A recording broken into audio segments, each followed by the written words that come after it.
Welcome to our lecture on Geoffrey Chaucer. This is a very fascinating writer, a poet who also had a very active public life. So there are similarities with Dante in many respects. And also, he shares with Dante this concern for taking the vernacular language, the language of everyday life, and elevating it to be the vehicle of an exploration of the deepest mysteries of human life. He also shares with Dante this profound sense of personal, of individuality, of these encounters with our fellow humans, and seeing their story and seeing how that story interacts with our life. And so we see a tradition here from Dante to Chaucer, who's born about a century later. There's kind of an interruption when it comes to the Renaissance, where there's a going back on the vernacular, instead trying to elevate Latin and Greek. But the general tenor, of course, is towards the modern embrace of personal uniqueness and of a language that is common to us all. Chaucer was born in London and he died in London, born around 1343, died in 1400. This is he's seeing the great calamities of the 14th century right up close. He is the father of English literature. We have this profound sense that he has given us a literary language as English speakers that did not exist before. He comes from a mercantile family. His father was a wine merchant who was able to place his son in noble households. In fact, as a boy, Geoffrey was placed in the service of the wife of one of the sons of Edward III. And he would serve a couple of other sons of Edward III. Eventually, that would lead him to important civic positions, such as customs controller of the London port, and eventually even the clerk of the King's Works. In these positions, he had time to write his poetry, so that's important. We have this changing constellation in which a person from not a noble class is able to create the highest cultural artifact, because the material basis of society is shifting. Right now we have an openness somewhat towards this kind of social mobility. This is all in the context of that crisis of the 14th century. We have three of the big ones, right? The 100 Years' War, which is very intimately connected with Chaucer's life. The Great Mortality, as they called it then, but the Black Death as we know it now. And then the Great Papal Schism. So we talked about it in the last lecture, but they're going to pop up. These define the late Middle Ages as such and pivot the whole of European history towards modernity.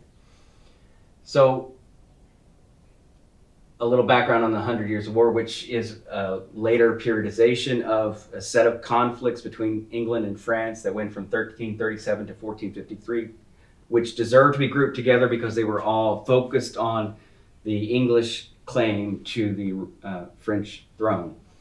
The French royal family, the Capetians, had a remarkable centuries-long string of hereditary luck, that they always had a male heir. That luck ran out in 1328 when Charles IV died, and Edward III was related, had a real claim on the throne, because England and France have these profoundly intimate family ties, which is the remote background of the 100 Years' War, because England, of course, was taken over by William the Conqueror, Normandy being one of the vassals of the King of France. And so you get this position where the King of England, in his holdings on the French, in the French territories, is a vassal of the French king, though he's a king in his own right.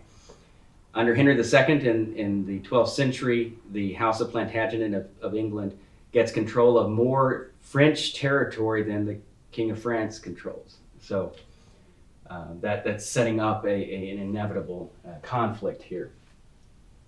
So when Charles IV dies, Edward makes his claim the lords of France don't want to have obviously the English king to be their king, so they choose Philip of Valois to be the new king, and to do that they pass a law, the Salic law, to make clear that they won't honor any royal claim that depends on female lineage, that runs to the female line, which is Edward III's claim went through a woman. So they passed a law to knock that out. Edward III doesn't press the matter, but then, for whatever reason, Philip attacks Gascony, which is one of those territories that England controls in the south of France. And so Edward III responds by renewing his claim to the French throne, and then we're off to the races here. Edward III, his son, the Black Prince, they have great success at the beginning of the war at Crécy in 1346, and then the Black Prince by himself was leading the charge at Poitiers, an overwhelming victory by the English over the French in 1356. Between those two battles, which were both overwhelming English victories, we have the advent of the Black Death. So these are just, horrendous times to live through, mortality in many different forms. All right, so the 100 Years' War is basically pitting the House of Plantagenet against the House of Valois. The taxes necessary to sustain a very, very expensive and long-standing set of military operations that falls on the peasantry in both countries. A poll tax is levied against the English people, and this combines with a very explosive social situation that has been generated by the Great Mortality. When you get half of Europe's population, more than half in the south of Europe, and then the bacterium wasn't as successful north, but still, a third of the population, say, and these territories, you have, with so many people dead, there's huge demand destruction, as it were. There's just not as many people to eat and all that, and there's not as many people to cultivate farms, to do the labor, right? The main wealth is still agricultural. So laborers are able to command, especially agricultural laborers, are able to, by simple market force, are able to ask for more in terms of wages for those who were paid wages. There was an attempt by the nobles, the landowners whose wealth comes from agriculture. So this is very bad for that class, because their ability to maintain their revenue, it's collapsed. So one of the responses across Europe was to try to impose serfdom again upon the peasants. This is just, it's unthinkable, but it did work in some places, especially worked in the east of Europe, which would have serfdom for several centuries later. And that was because there was a disparity between the race, as it were, of the ruling class and the race of the enslaved class. But even beyond such an extreme thing as re-enslavement of the peasantry, you have the king saying, you can't accept wages that are higher than what was in place before the Black Death. They had the Statute of Laborers in 1351. So you have all of this, these tensions, the impossible burdens being put on the poor, as usual, when the one thing that the Great Mortality opened up was kind of a possibility for the bargaining power on the part of the poor. That was being taken away, or an attempt was being taken away. So there was a very large revolt in England called the Peasants' War in 1381. And that's all part of this background. That was directed against the young King Richard II, who took over. He was the son of the Black Prince. The Black Prince died before Edward III, his father, died. So Richard takes over when I think he's 10 years old in 1377. And eventually, his court is very luxurious. He'll eventually marry Anne of Bohemia, who is the daughter of the very learned Charles IV, the Holy Roman Emperor. That culture comes into the English court here. But Richard II isn't learned like Charles IV. He likes to refine things. He is a very great, it becomes a very luxurious and decadent kind of court. And that also, of course, stokes these resentments, these class resentments. But it's in the circle that Geoffrey Chaucer is coming up.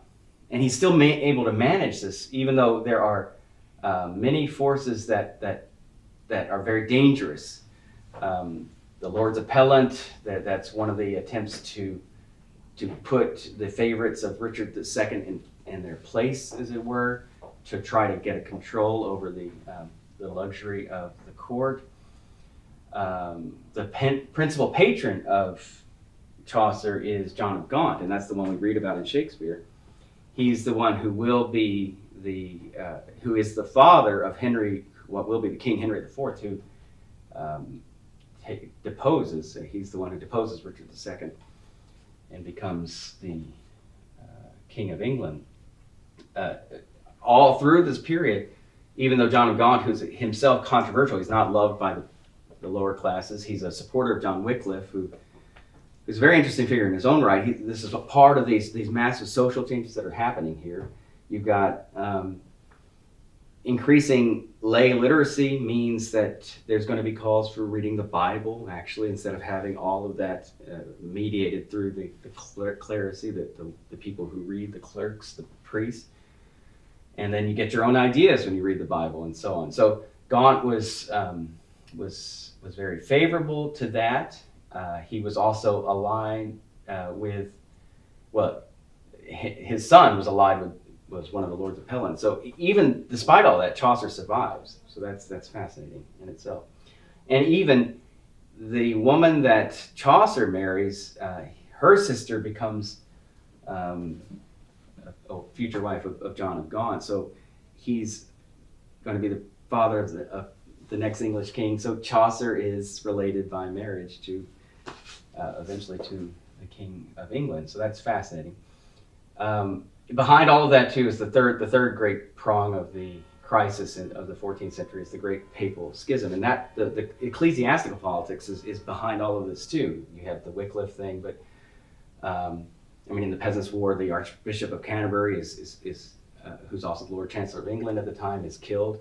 It's a wild time, and Chaucer is somehow going to put all of this into some kind of humane perspective with his Canterbury Tales. And that's, I think, part of why we still find it so moving, is because he is able to look at all of the confusion and chaos and still, with a very humane and gentle eye, try to expose himself to the human comedy, as it were.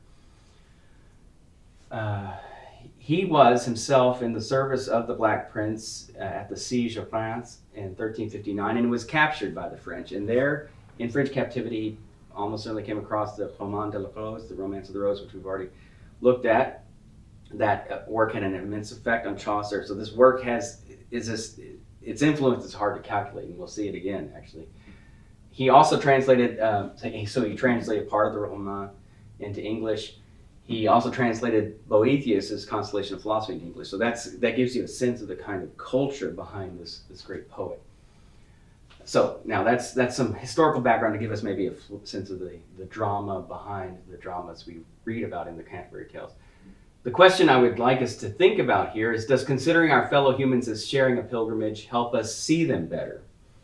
That is, we have these 30 pilgrims in the Canterbury Tales going from London to the shrine of St. Thomas of Becket in Canterbury. They are from all the estates. So this is a version of estate satire. That is, you have the noble, you have those from the religious estate, and then you have everybody else, which is the third estate.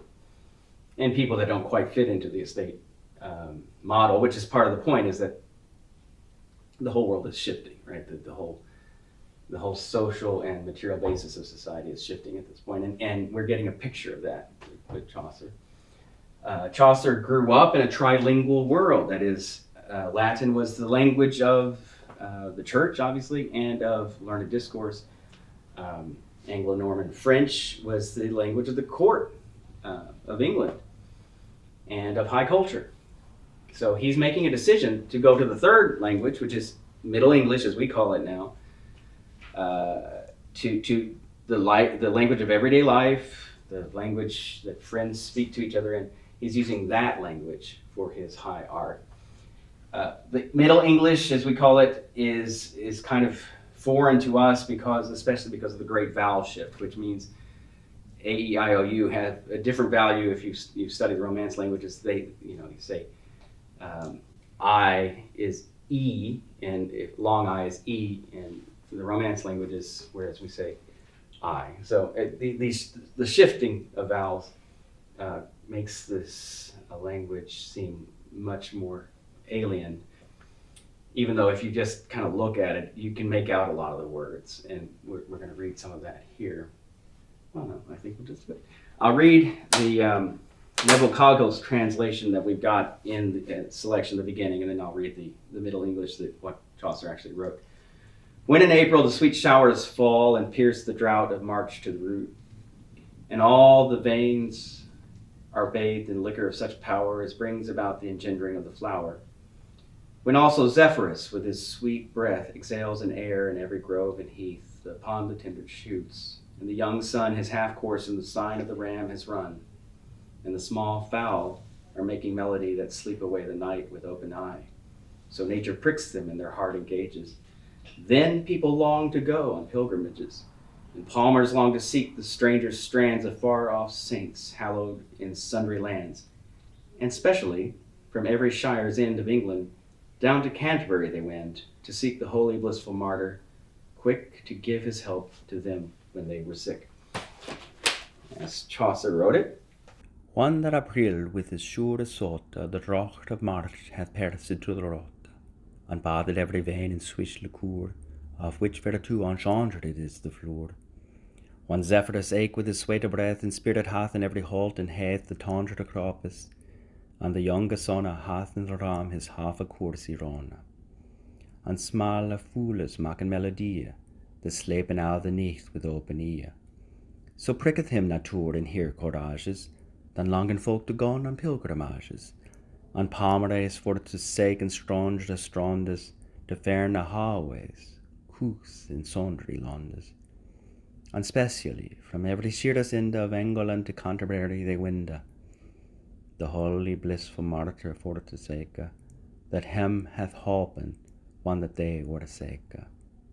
Just a few notes about the poetry. You get here the beginning of iambic pentameter. You've got the decasyllabic line, 10 syllables, 5 stresses. You've got more or less, and you've got rhymed couplets, and that's going to be a standard poetic form from here on out. So what we have then as he goes on is he gives the prologue. He doesn't complete the work. The project is given in the poem itself, is not realized, but we have this immense, still with what we have, an immense panoply of human comedy and tragedy. He's building off of Boccaccio here, so we got Dante, Boccaccio, Petrarch. That lineage. He probably was in at one of these points. He went to Italy. He may have met Petrarch and Boccaccio, and so these influences that are proto Renaissance or Renaissance, that they're working through this poem, but he's also he's keeping that Dantesque aspect of holding on to the vernacular, which of course Boccaccio does in the Decameron, which is the basis for some of these stories. We have this sensibility in Chaucer in the immense chaos of these years of the last half of the 14th century and the last decades of the 14th century. We have a man who is pious, a pious Christian, but still he's got that gentle anti-clericalism that indicates this sense again that things are shifting, that lay people are saying, well, what does it mean to actually be authentically Christian?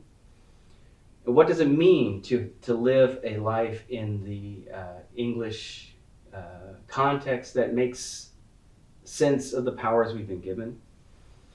And we can ask all of ourselves when we look at these stories and we hear of depravity, we hear of nobility, we hear of just